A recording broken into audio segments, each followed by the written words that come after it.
Hi, everybody. Happy Saturday. Just outside enjoying the heat and the sun and just hanging out with my dog Jenny. But just wanted to pop on and see how everybody's doing. I just have a couple of thoughts. I might be all over the place with this little chit chat. But so, for those of you who don't know me, my name is Chris. I am a fitness instructor, Group X, and personal trainer, and a health and nutrition coach. I love what I do. I've been in it a long time. I wish I even got into it sooner. I've been in it for 30 years plus. I got into teaching after college, but I went to school for business, for finance. If I had to do it over again, that would be different. But I thought the corporate world was calling me, and that was my key to success, which I enjoyed and I learned a lot from. I believe that you learn whatever you learn, you take with your next venture. So I learned a bunch there, total bunch. But I love health and wellness. I love teaching and helping others find their happy place in fitness. And then that kind of turned into health coaching and nutrition coaching. So kind of just, I kept like adding on and adding on. But I did start, my roots are in group exercise. I loved it as a kid, I guess you could say, having been to my first exercise class at age, I think I was 14, with my friend Susan. It was aerobics at the time. It was on a hard linoleum floor, and I know I wore Reeboks with the straps, and I loved every minute of it. I loved it from the minute I saw it. But I was always one to move. I was a kid who didn't sit still. I would take anything I could, like tumbling, gymnastics, cheerleading. So I really liked movement. I liked to just do things like that. I loved cheerleading. Thought it was so fun and cool, but I just loved it. I loved cartwheels and all that good stuff, but never really did anything like formal with it, but I just enjoyed it as a kid, just enjoyed it. I was a cheerleader in up until, I guess, 8th grade. It was the most exciting time of my life, really. But always loved group exercise, did it through high school, through college. Everywhere I traveled, I would find a gym. Everywhere I moved, I would find a gym. I just loved it. I loved group exercise. So I didn't say one day, oh, I want to be a Group X instructor. Never. I was taking a class, and it was after college, after I graduated and was working, and I started taking these fitness classes. And the instructor said to me, oh, wow, I think you'd be, perfect, like a group exercise instructor. I think really, you stood out in the class, and would you like me to like train you? Because I would love for you to take over for me. And when I think she was pregnant. Well, she was pregnant at the time, or thinking about getting pregnant. No, she was pregnant at the time, I think. And I was like, wow. I was like, okay. I never really thought about it, but I thank her in my head every day. Charlene Peterson, if you're watching. She just, saw something in me I did not see in myself. So I was blown away and a happy student that she was going to be taking her time to train me. And I started teaching.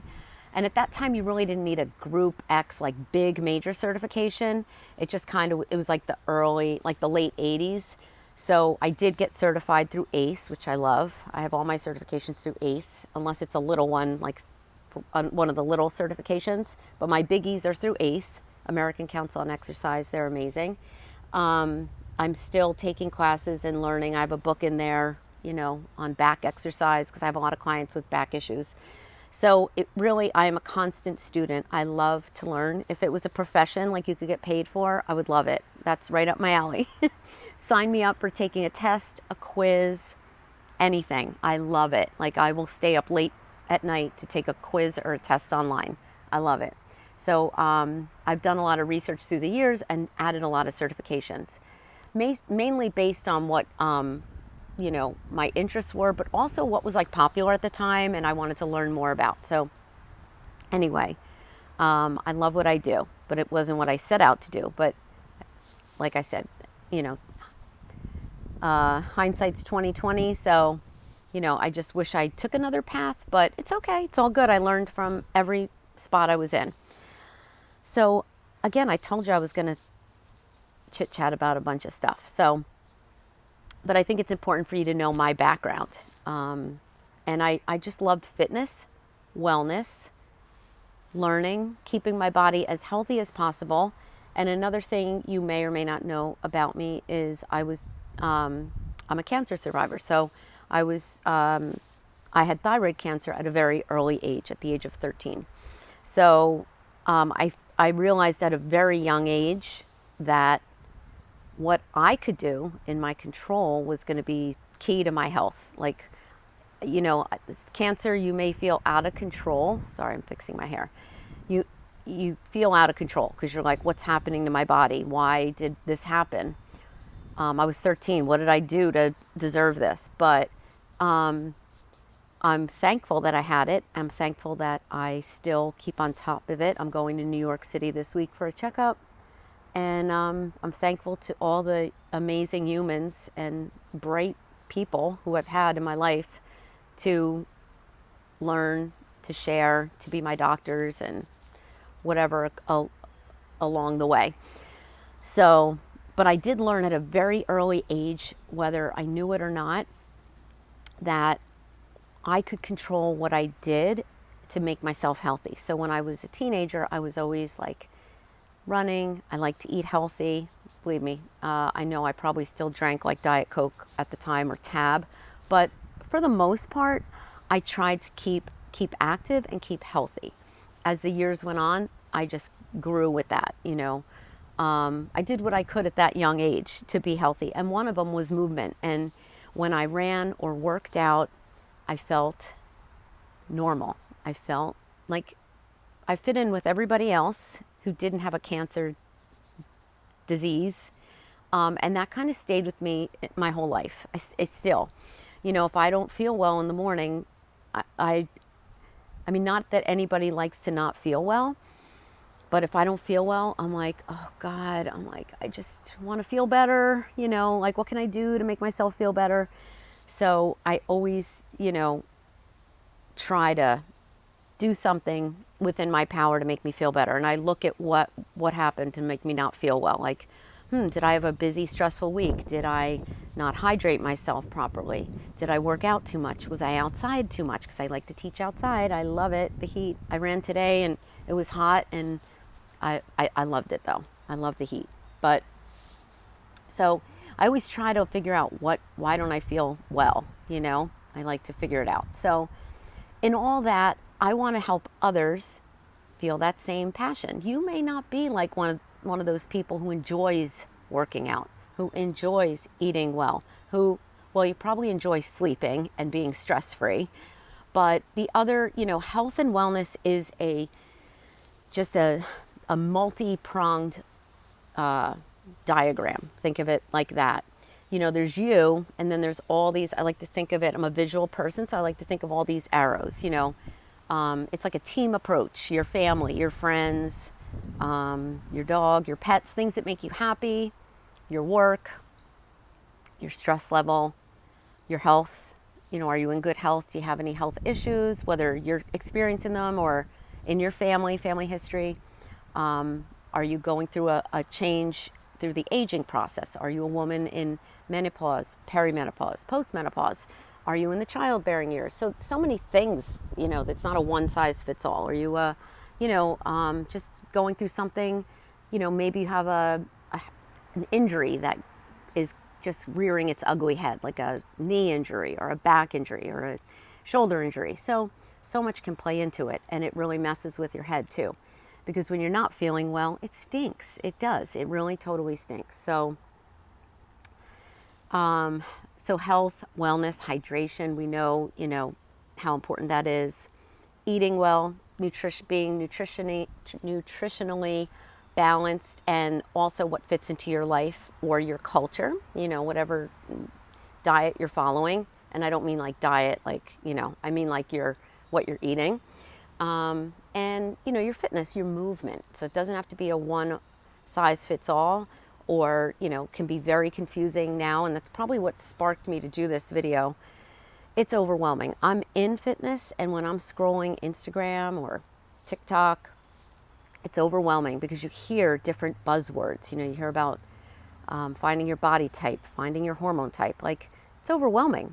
Who has time for all this stuff, So I like to just bring it back to basics. And being a health coach, I like to talk to people about what's going on, what's important to you, what does good health mean to you. To me, again, with that diagram of you at the center, good sleep. Sleep is paramount. Stress, something to relieve your stress, whether it's reading, walking your dog, knitting, things that just can redirect your thought process to away from the stress. Movement, doesn't have to be, hit. Ooh, that was loud. Doesn't have to be like one of these major workouts, because again, that can be overwhelming. You're like, where do I start? I can't lift weights. I don't like to jump. I do like to lift weights, but I'll get back to that in a second. Eating well, making small changes, seeing, just taking a little inventory. Any kind of work I do with a client always starts with them at the center. I never say, here, do this, do that. It's a conversation, and it's a collaboration, and it's a team effort. It's somebody in your wheelhouse. We all have a support system, whether it's family, friends, somebody who does your hair, somebody who does your nails.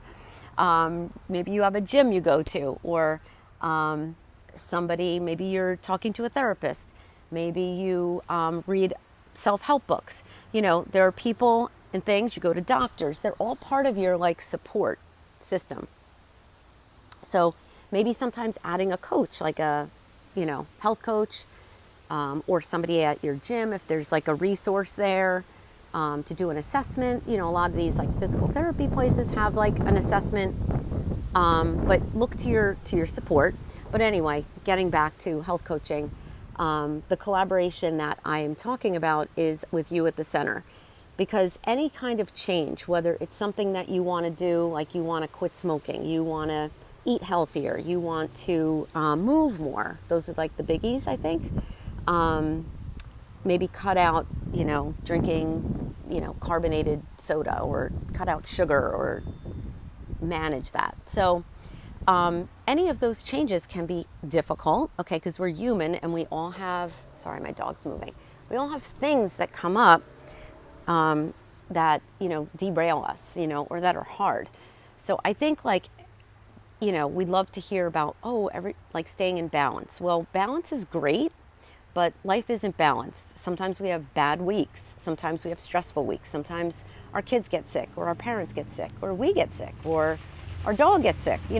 It doesn't take much to derail you from everything, So setting you up for times where you don't have balance is part of working with a health coach, because it doesn't have to be all or nothing. Well, I banged my knee, I can't work out. Well, I might as well just throw in the towel. You don't have to. You could still do 90% of things that you were doing or working your way towards doing for a healthier lifestyle, or things that make you feel good and healthy. Those trucks are going by. That's a motorcycle. But anyway, I think balance is great. And it's a buzzword. You we want to be balanced. But I think consistency is more important. So, we talk about motivation, consistency. How do you stay motivated? Well, I stay motivated to exercise because I enjoy it. That's why I work out. But that's not for everybody, that really isn't. It has to fit your life. So, that's where consistency comes in. But I'm not going to say, you'll learn to love it. You'll learn to love exercising 5 days a week and running and walking. Well, let's talk about what you do enjoy, and then get it to fit into your life, whether it's walking. I do a lot of asking questions when I work with clients, because I don't think there's a one-size-fits-all approach. But that's not the point of this video. It is just to say there's a lot of confusion out there, and it can be overwhelming, and it doesn't need to be. And also, I think when you want to make a shift to something healthier, sometimes you need a start date. You need to be like, I need to start I'm going to start after the summer, or I'm going to start when I'm done, when I retire. I'm going to start when fill in the blank. How about starting right now? Because you can do one thing today that would probably set the course for a lot of other healthy things. A long time ago, I heard or read something that said if you do one healthy thing to start your day, it kind of turns into 5 or 10 healthy things you can do. So if you think of it as like a total package rather than like a 1 week thing you're going to do or a big shift, just think of it as, part of your routine, like brushing your teeth. You do that every day. Well, you should. So you make time for the things that are important in doing. So, it doesn't have to be, you don't have to brush your teeth and floss maybe I'm using this as an example. Maybe you're not a big flosser, but maybe you floss most of the time, okay? It's one of those things like we dread to go to the dentist because they ask, it's like, oh, they're going to ask me if I floss, and then I have to say, yeah, I do every day, but you might not. So, there's no judgment in any of this, but you kind of feel like, oh, I should do that. So you just kind of are aware of it, and then you just, some days are better than others. But for the most part, you can make yourself 90%, do 90% a day. So even if you just pick one thing, let that be your start date. So don't let the fear of starting stop you. Don't let that be so overwhelming. I can use that in my own, I should take my own advice because I struggle with that too. With my business, with fitness, I will overthink posting a workout. I will overthink this. But I do a lot of reflections and thinking, why don't I want to make this video today? Why? Because I'm sweaty and my hair's not right. But I think the world needs honesty and the world needs your light to shine. And maybe you can reach one person. So I try to get past that because I do it myself. I definitely am one of those people that the start will stop me. The fear of the start will stop me. So I'm right there with you. I'm like, nobody wakes up perfect every day. So, but you just do your best. You do your best, right? So I'm working on that too. So keep that in mind, just do a couple of healthier things. Drink more water, I can give you a quick tip right now. Try to drink, say, 50 ounces of water a day. If you could get to 75, wow, amazing. If you drink 16 ounces before each meal, you're pretty much there. You're there. And a cup in the morning, and maybe a cup before you go to bed at night. There's a lot of studies. I think I posted something about drinking water before you sleep is good, is very heart healthy. So, right there, you can get a lot more in, and you're going to feel better. You will feel better. But I just want to let you know, you don't have to be afraid about starting. And you can start anytime. And you don't have to worry about saying when and how. And you don't have to be afraid to fail because you're not going to fail. You're not going to fail at making yourself healthier. Whoa, did you hear that microphone? Motorcycle? Wow, that was a senior moment right there. So I think I meant to say, did you hear it through this mic? I don't know if you can hear what I'm hearing. So there you go. Anyway, this is real life here. So very unscripted. So I will take that. I will follow my own advice. I am working on that too. I actually do a lot of reading and just self-reflection. I do a lot of workbooks that I can, really learn more about myself and why not I do things. And being afraid to fail is a big deal. It's really a big deal because, if you tell somebody I'm starting this new regimen, they'll ask you, how's it going? And you might say, you might be afraid to answer if it's not going the way maybe as fast as you want. But just put one foot in front of the other and you will get there. Sorry. You will get there. Because that's success. That one foot in front of the other is success. If you have to go back, that's also success. Remember, they say all the time, failures are good. You learn from them and then you keep going. You just keep going, okay? Life is not like this. It's woo, up and down. So you just do your best and forget about everything else. So that's my message for today. I hope you have a great day, and don't let the start be something you're afraid of. Don't let the fear of starting stop you. Okay? Have a great day.